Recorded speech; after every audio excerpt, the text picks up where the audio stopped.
You know, obviously sports is something that still continues to garner big ratings, so there's the opportunity to expose a lot of music on those platforms, either in arena, at an actual event, or through a marketing campaign. So they definitely, they complement each other very well.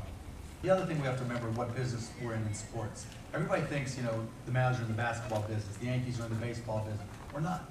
We're not in the basketball business. You can go watch Pee Wee basketball if it's just about basketball, right? We're in the business of creating special emotions and special connections. If you think back to the first sporting event you went to, you don't remember the score, you don't remember a home run, you don't remember a dunk, you remember who you were with. Nobody aggregates an audience like sports. So, and to Mark's point about the emotion, that's what going to a sporting event is, and that's what listening to a piece of music is, especially when it's performed the right way. So they really, they tie very well together.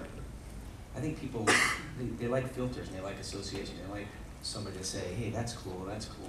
And putting artists in the right situation, both musically and performance-wise, is a good association with people that like a sport. I think the challenge with the Super Bowl was always, for that particular event, the demographics were so wide, you knew whoever you were going to select, you were going to piss somebody off. You know, it just was inevitable. So we always tried to get what we thought were the best performers that had the most recognizable song catalog. Music, is, as all of you know, is a very interesting, you know, it's evolved through a lot of social media and through the polarization of the country. It's just very hard to find that act that just resonates with everybody. So I think the first thing we wanted was something that was popular, edgy, appropriate, an artist that would work with us, and then you sort of filled in the gaps. Once you had the headliner, you sort of built it back, and much like we're going to do with the NHL, I think you find what the right platform is. So there were certain artists that they'd say, we want to play the halftime show, and we were like,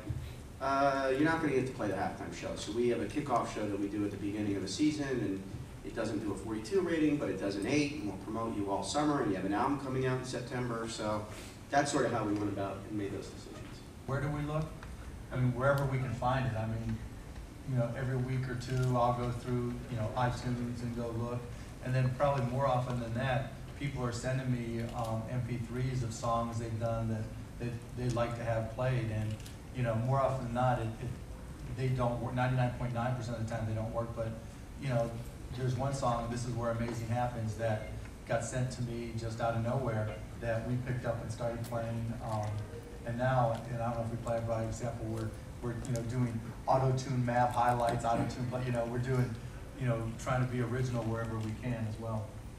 I think when you go out and you try and make these decisions, it's always got to be a win-win for both sides. An artist has to feel that their relationship was, they were made better by their experience, and at the same time, the game was always first. All my training in music when I was a young, you know, high schooler, I went to a performing arts high school down in Puerto Rico, had really helped me in my baseball career.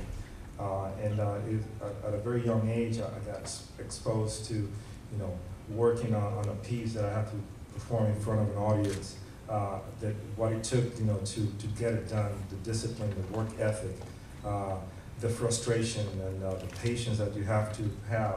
I think all those elements, I, you know, certainly apply into my baseball career in my preparation to becoming a Major League Baseball player. So music and sports for me have been very intricate, and I didn't really have to balance them because one thing really just sort of led into the other. People ask how you get invited to do the anthem, and we have tryouts, and then if there's an artist, a known artist who's coming through town, whatever, we'll typically allow them to sing the anthem, with one exception. The next question is, how do you get invited back after you sung the first time? And there's really only one key to that, and that is, did our team win when you sang the anthem? No lie, we have one guy who plays the saxophone, we never lose. So you know, we have an a cappella group that comes in, that comes in and plays. We don't lose, and so they're coming back. I don't care if they're off key, I don't care if they're coming back. That's just the rules of the game. If you sing the anthem at the Mavericks game, make sure they're not playing like, you know, the Lakers. What do you say? We can't beat the Lakers? No, I'm not saying.